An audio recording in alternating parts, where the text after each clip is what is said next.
Hello, everybody. This is your old friend RJ City, and I was given a gift. I know what you're saying. What could anyone possibly gift me? I was gifted a couple things from my dear friends at Upper Deck. I think they felt bad about the back of the card.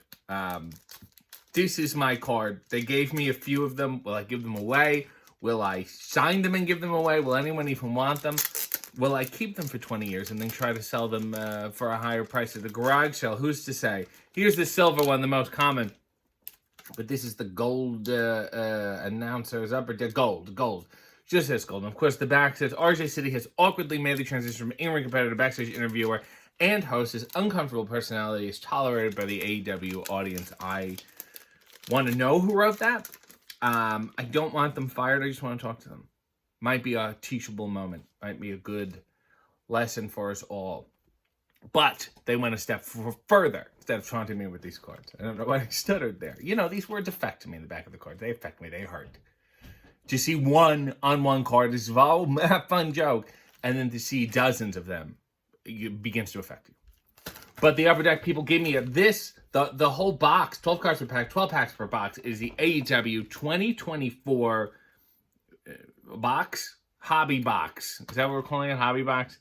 You see, you got Spooky Sky Blue, you got your Darby Allin, you got your MJF, you got Willow, you have Blue Bryan Danielson.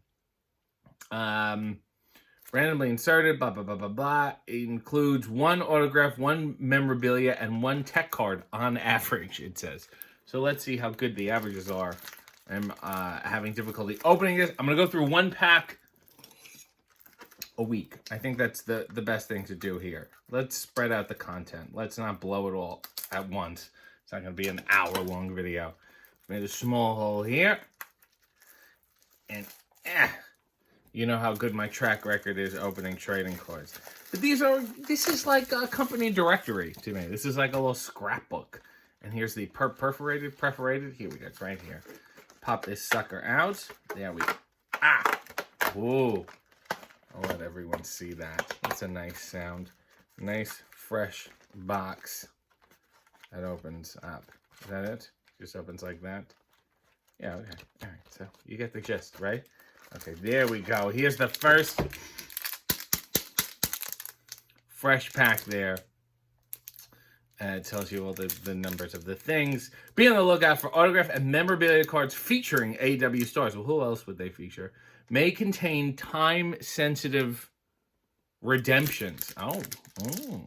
Maybe I can get my money back. I get a nice rebate. I used to be really good at opening. Maybe most of the cards I open are old, like those laugh. Oh, no, they still open the same way. Just say those laugh cards I have. I don't know where they are now. Probably burned them. But this is the new version of that. Oh, my friend, my pal, my mentor, Taz. And this is a strange... It's not a full body shot, but it's a little normal. Like usually it would be something like this, But you get his pants here. You get a thing. It's sort of a J. Crew kind of pose. You got one hand on the stomach there, saying, I'm comfortable, I'm relaxed, and you got one hand in the pocket. Maybe he's reaching for something, a pack of gum or something. Interesting story being told there. Born October 11th, just missed his birthday. They put his year on here. I will not say his year. I don't think it's very tactful. And he's from the Red Hook section of Brooklyn, New York, which I did not know. Taz brings some serious in-ring credentials to the announce table in AEW, whose in-ring career remains legendary to this day. Well, yeah, of course. You just say it's legendary. And it has served him well in his decades as a color commentator. There we go. You get a good look. That's fun. This is maybe a pose. I have my pose. Maybe this is the new Taz pose. Or if it's not, maybe I'll steal it. Who knows? Here's another one. Another guest of Hey, Hikaru Shida. She's happy, of course, because this is when she was world champ. She is not world champion right now. She's probably a little upset about it. She's changed the look completely. She's wearing sort of dress shirts and suspenders and different hair. It says she's 5'5". It has her weight on here. I don't think I should read that either. I don't feel good about this.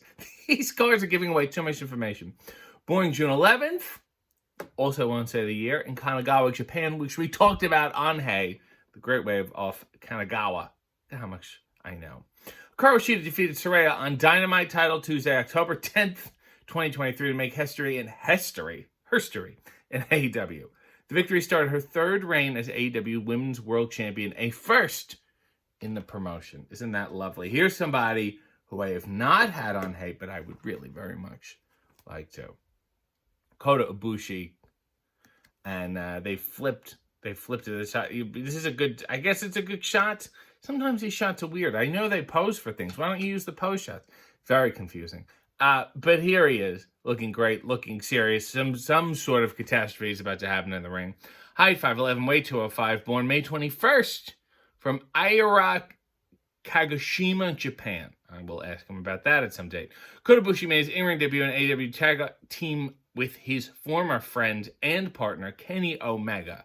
And wouldn't they be his friend and partner if he's teaming with him at that point? And the rest of the Elite in the brutal and violent Blood and Guts match, July 2023. Isn't that something? Let's move on here. Another two people who were guests. The Kingdom's Matt Taven. That's him here. Matt Taven and Mike Bennett. There they are right there. Isn't it? And they're doing a muscle pose. They're wearing camouflage despite neither of them being veterans. Not very patriotic. Kingdom's Mike Bennett and Matt Taven first teamed together in AEW in the 10-team Casino Battle Royal on Dynamite, March 1st, 2023. They don't have any statistical information here. It's not really a good... There's a little space. They got to put them closer together. A lot of space here. There's nothing to say about Bennett. There's nothing to say about Taven. Call me. I'd be happy to fill you in, Upper Deck. Let's get it together. He's someone else in blue and someone else that I've had on the show. The virtuosa. Deonna Purrazzo. Height 5'3", born June 10th, Hackettstown, New Jersey. Also discussed on the show. Maybe they're watching the show and getting the information from there. Showing off a unique submission hold. This is an arm bar. She rips your arms out. Deonna Purrazzo scored a tap-out victory over Taya Valkyrie at Dynamite January 2024, sending a message to Timeless Toni Storm, which is so interesting because now she's together with Taya Valkyrie. What a journey it's been. You never know who your friends are. You never know who your enemies are. And then who you think are your friends end up your enemies. And who your enemies are end up your friends. It's a real life lesson. And this is a gold card, by the way. Isn't this exciting? I got my first gold outside of those ones they gave me, which are, quite frankly, worthless. Here is a Heroes and Heroines Switchblade Jay White card. So this is a card, I guess they make it look like a comic book. Right? Okay. All right. Only Wrestling 2024, 25 cents. Whatever. They just put a filter on it, basically. Switchblade Jay White. Taking advantage of a distraction, Switchblade grabbed a hold of Hangman Adam Page and rolled him up for the pin at Dynamite on October 10th, 2023. Yeah, but this is not from that. What do you want me to do about it? You just telling me a thing that happened? Okay, all right. Nevertheless, it's nice. I like the way it looks. Here's another fella I haven't had on the show, but I should. This is AR Fox. Oh, this is a gaming card. So I guess you play a game, you collect these enough gaming cards, you can play a game. Power 84, Agility 93, Speed 93. That's good. I'll take that. I don't know if I'm in the gaming cards. It would be nice to be in the game. I like to play the game. Well, what are you going to do? There's AR Fox. No biographical information, but some hardy statistics. Here's a big get. Here would be one of my white whales. Should really only be one white whale. But Kenny Omega needs to get on hay at some point when he's feeling better and when he's back. Will he be interested? I don't know. Doesn't look like it in this picture. Looks very angry. Height, 6 feet. Weight, 224. Born October 16th.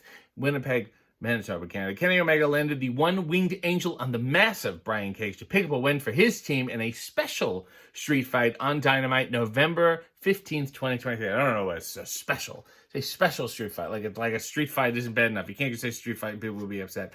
Here's another fella who's been on the show. And he's known for his yell. And this is him yelling right now. It's Roderick Strong. Isn't that something? Isn't that apropos? Sans mustache, which I don't like. I like a little fur on his face. Height 5'10", weight 203, born July 26th, Tampa, Florida. After months of time away from the ring with a neck injury, we all remember, Roderick Strong returned to action in AEW. The impressive win over Darius Martin on Collision November 11th, 2023. There he is yelling, and he's a little chilly. Why is it so cold? I think he's saying AC. Somebody turn off the AC. That looks to be what he's saying there. Here's another fellow who's been on the show. Action Andretti. Not really looking like passive Andretti here. Looking like laissez-faire Andretti. I've never seen this outfit, but I like it. The white vest is very sharp, very sleek.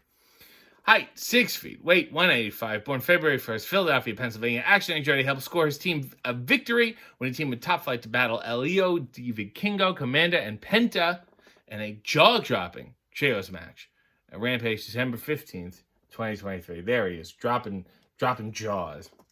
Here's another fella. He's so smart. He's so cunning. He's so witty. And I just think another one of my mentors, Excalibur. Sure, we have our disagreements. We go back and forth on the naming of things. But he's the old guard. I'm the new. I'm a little more rebellious and pushing back, much like a Bill Hicks or a George Carlin. And he's firmly the establishment, the masked-suited establishment. Born July 16th, 2 days before me. In Detroit, Michigan, Excalibur has been the voice of AEW since the promotion's inception. A former in-ring competitor himself, Excalibur brings plenty of real-world experience to the announce team. What world is that? He wrote about video games. He wore a mask. The man's not living in reality. And finally, one of my favorite guests ever on the show, Big Bill, jeaned up, jacked up and jeaned up. Height, 7 feet. Weight, 276. Born August 16th in Queens, New York. Big Bill and Ricky Starks, remember that team? Shocked everyone when they took down FTR on Collision on October 7th, 2023 to capture the AEW World Tag Team Championships in shocking fashion. I remember that very, very well. And so does Bill. And it's amazing how well his genes hold up, considering his remarkable girth. Well, that was the first of 12 packs from the box I was gifted of the AEW 2024 Upper Deck collection. And all I have to say is more people should pose like this.